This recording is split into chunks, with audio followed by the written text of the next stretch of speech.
To use a Visa gift card on Roblox Mobile, start by opening the Roblox app on your device and logging into your account. Once you are logged in, navigate to the Roblox website as the mobile app does not support gift card redemption. You can do this by opening a web browser on your device and going to the Roblox website.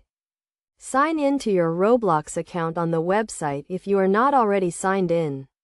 Click on the gear icon in the upper right corner of the screen and select Billing from the drop-down menu. This will take you to the billing page where you can manage your account and redeem gift cards.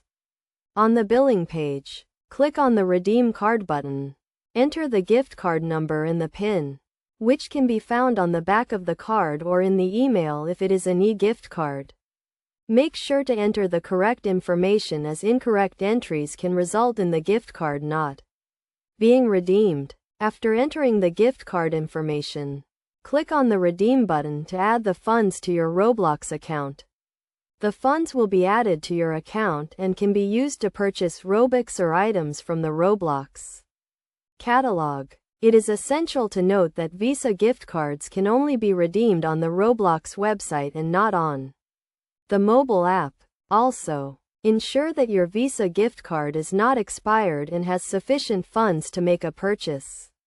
By following these steps, you can easily use a Visa gift card on Roblox Mobile by redeeming it on the Roblox website.